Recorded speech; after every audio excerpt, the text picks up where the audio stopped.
अस्सलाम वालेकुम नाजरीन। प्रोग्राम इसलिए अहम है कि आज रियासत पाकिस्तान के सरबराह, जिसको बड़ा ओहदा कहते हैं, वज़ीर आज़म जड़ावाले गए हैं।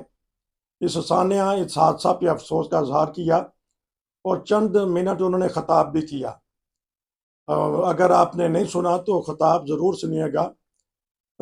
उसमें हौसला तो होता है कि चलें, रियासत के एक बड़े को इस बात का एहसास हुआ कि वहाँ अरसा दराज से कुछ मामलात ख़राब हैं, उनको दुरुस्त करने का उन्होंने कहा है। उन्होंने आखिर में ये भी कहा है कि ये सिर्फ अल्फाज ही नहीं बल्कि अमल होता हुआ देखेंगे। तो मेरे साथ हैं सरदार खिजर महमूद साहब, उन्होंने भी खिताब सुना है। तो मिला जुला इस खिताब पे तबसरा करेंगे और क्या उम्मीद रखेंगे।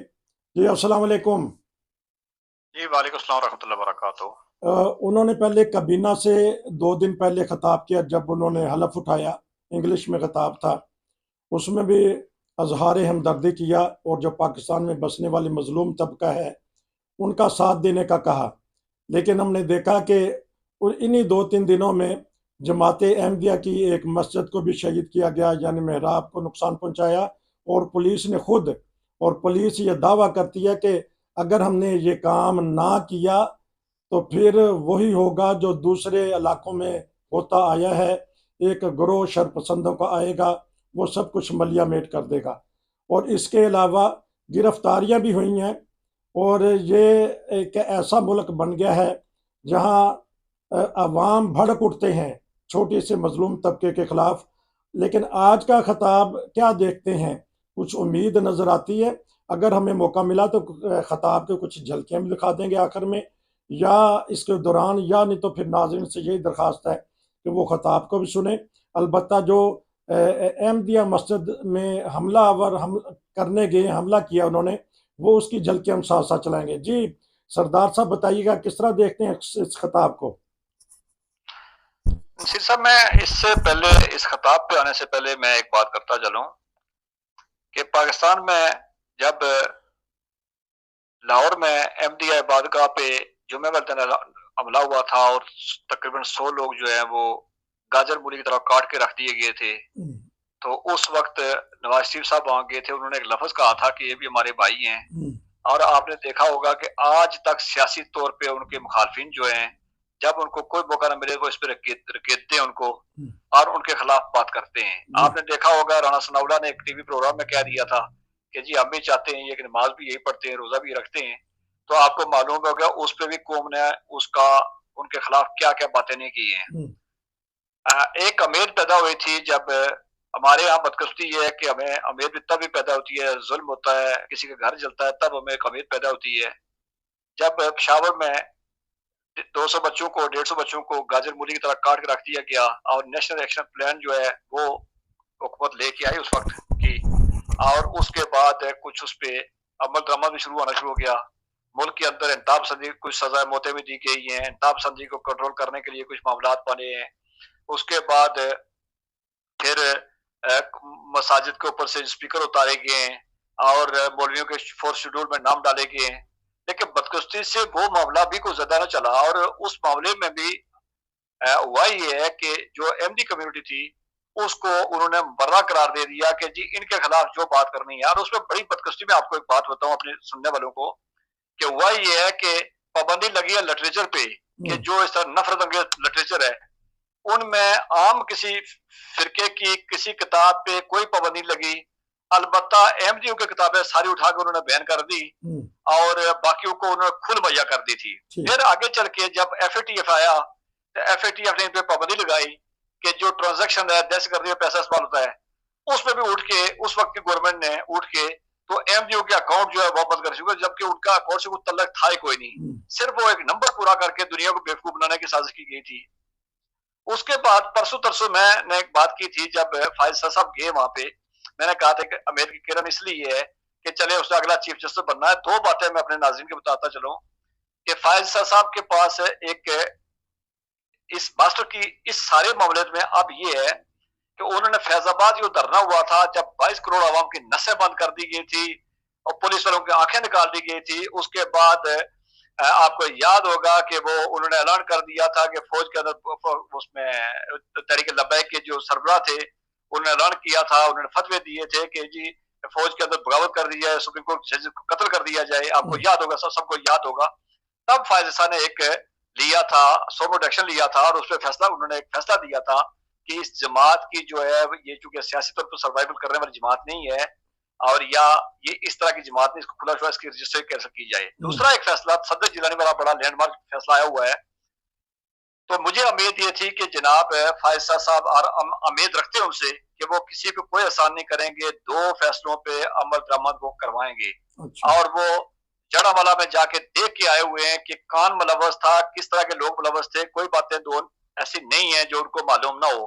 या चीफ जस्टिस के पास एक पैरेलल निजाम भी होता है, अगर वो बिल्कुल उस पर बाखबर रहना चाहे, असल खबर रहना चाहे, तो वो किसी भी सेशन जज को, वहां के नजदीक सेशन जज जो है वो उनकी ड्यूटी लगा दें, फैक्ट फाइंडिंग करवा के वो मंगवा लेंगे। अब मैं आता हूँ जनाब वजीर आजम साहब के आज की तकरीर पे। देखें, वजीर आजम साहब इस तरह के जब भी आते हैं, लोग केयर टेकर आते हैं, तो वो ठीक है, उन्होंने जो वोट से उनका तल्लक नहीं होता है, उनके जो दिल दिमाग में बात होती है वो खुल के कर लेते हैं। लेकिन मसला ये है कि हमारी 90% आबादी अब भी जो है बदकिस्मती से, जहां भी कोई हादसा होता है तो वो आपको सामने तो कहेगी लेकिन अंदर से खुश होते हैं और वो मामला उनके ऐसे ही होते हैं। क्योंकि हमारा माशरा जो है वो जहर आलूद हो चुका है, वहां पे बर्दाश्त खत्म हो चुकी है। वज़ीर आज़म साहब बयान दिया है, उसके बाद आज वज़ीर आज़म साहब ने हिम्मत करके नाम भी ले लिया, एमजी कम्युनिटी का नाम ले लिया एमजी, और उन्होंने कहा कि हम किसी को जीरो टॉलरेंस है, किसी को नहीं छोड़ेंगे। आपने 2 बातों का हवाला दे दिया। एक तो परसों लाहौर में फैक्ट्री पे देखे, आप जब अपने लफ्ज कहा कि वहां पे गिरफ्तारी हुई, गिरफ्तारी किस बात की हुई है कि एमजी की अपनी फैक्ट्री थी, बंदे अपने गए फैक्ट्री के अंदर और उन मौलवियों ने लोग बुला के वहां से पुलिस बुला के उनको गिरफ्तार करवा लिया। और हमारे जिन नाजरीन ने नहीं देखी है, मैं उनको सजेस्ट करूंगा कि वो उन लब्बैक वालों की एक वीडियो पड़ी हुई है कि जो जेल के थाने के अंदर जाके एमजीओ के साथ इंतहाई तौहीन रवैया करते हैं, इंतहाई घटिया और वाहियात ज़बान इख्तियार करते हैं उनके साथ, और उसके बाद उनको कहते हैं कि तुम्हारी आंखें निकाल देंगे। और ये सब कुछ थाने में हो रहा है। लेकिन आफरीन उस थाने के अमले को, आफरीन उस थाने वालों पे कि उन पे कोई एफआईआर नहीं है, कोई जुर्म नहीं है, किसी जगह पे किसी फसाद में मुलव्वस नहीं है। जो फसादी है वो जाके वहां उनका टास्क कर रहे हैं, लेकिन कोई नहीं बोला। दूसरी बात आपने कही सियालकोट में, सवड़ियाल में मस्जिद की वहां इबादतगाह पे, वहां पे हुआ और पुलिस ने जाके किया। नसीर साहब ये 20वां वाकया है, 20वां। अच्छा। और उसके बाद जो दिन दिहाड़े होते हैं, और वजह ये थी, दिन दिहाड़े करने की वजह ये थी कि किसी तरह से रिटालिएशन आएगी, किसी जगह को खड़ा होकर बात करेगा, अब फसाद करेंगे, मुल्क के अंदर आग लगाने की एक मुनज़्ज़म कोशिश की जाएगी।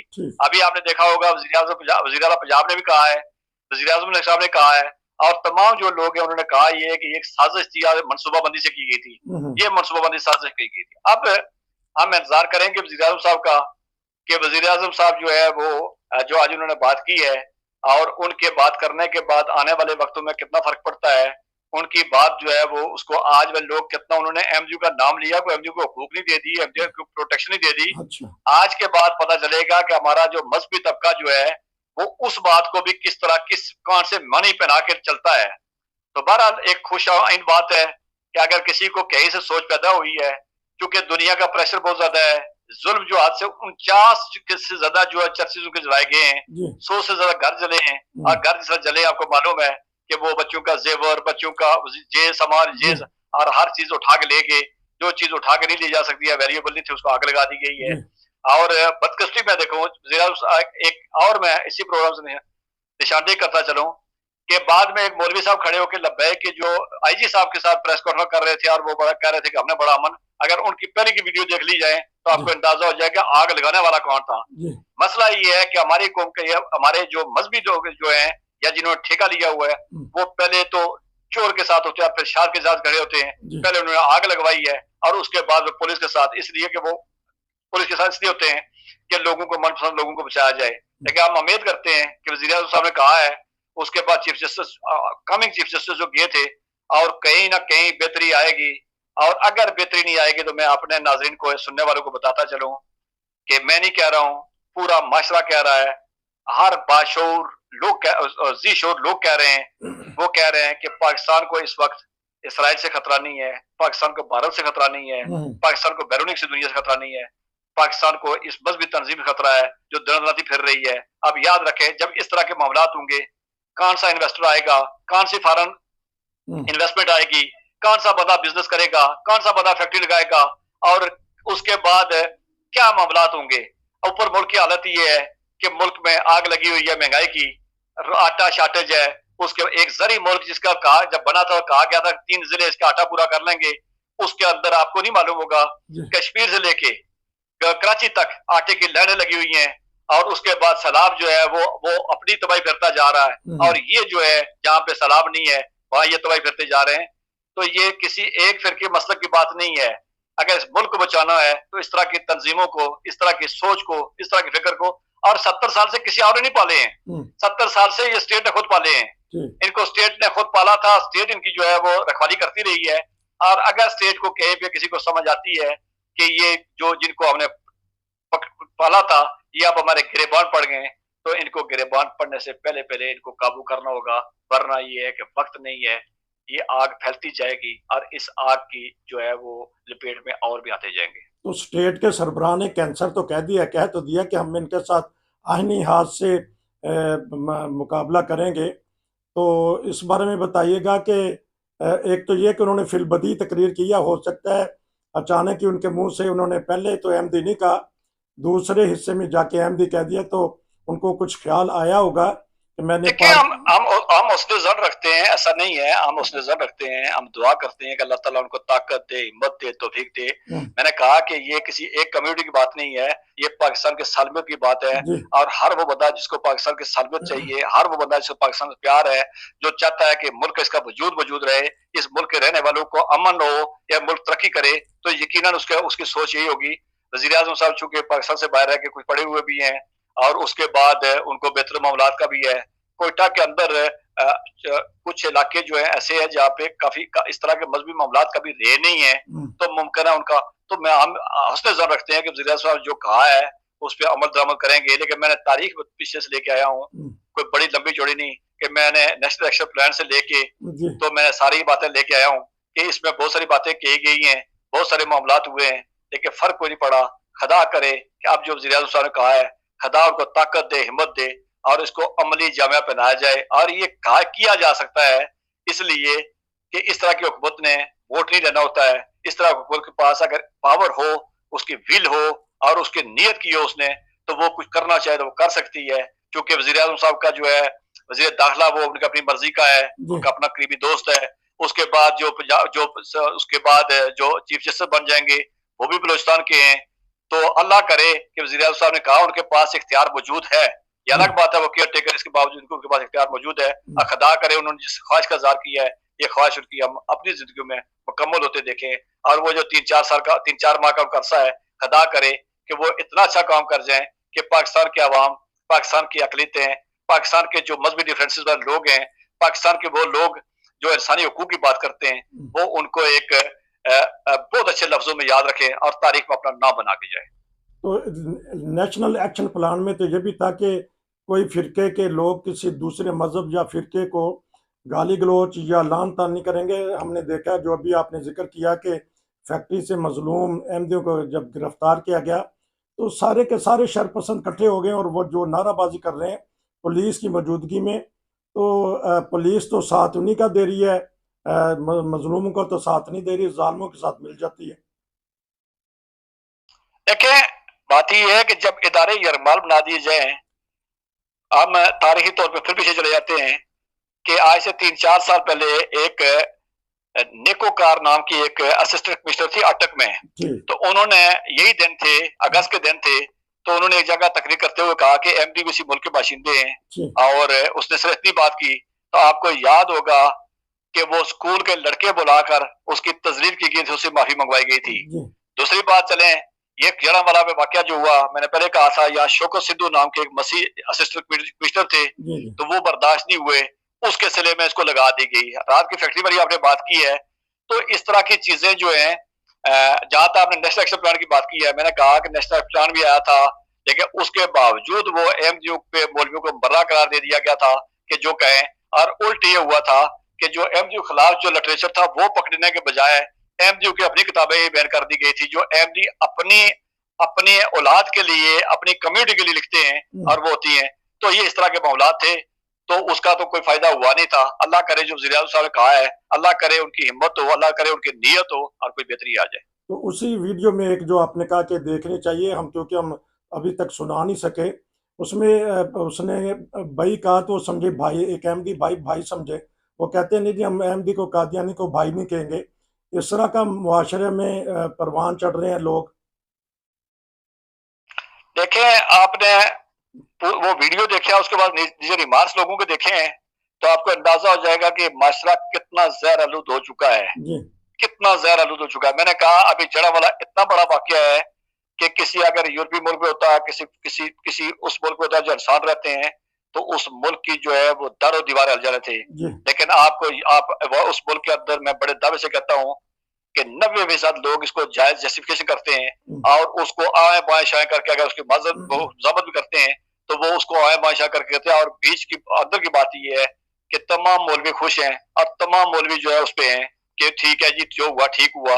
और बाकी आपने अगर किसी मेरी बात पे शक है तो खादम रिजवी के लड़के की, साद जी रिजवी की इस जी जुमे का खुतबा सुन लें। जी उसने कहा जी कि जब बात आएगी कुरान की आएगी तो जो जलता है वो जलेगा, जी कोई कुरान नहीं जला है, कोई कुरान का नहीं है, कोई बंदा पागल नहीं है कि वो अपना नाम लिखे, अपनी जी। तस्वीर लिखे, अपना शनाख्ती कार्ड लगाए, अपने घर के बाहर लटका दे और उसके बाद पता ये चला कि वो जिस लड़के पे इल्जाम है, जिन पे इल्जाम है, वो दोनों अनपढ़ थे। अच्छा, अब एक और सवाल है, छोटा सा कर देता हूँ। अभी मुझे कमेंट्स किसी ने किए हैं, कहते हैं कि आप पाकिस्तान की रियासत को या वहाँ सारे उलमा को रगड़ देते हैं।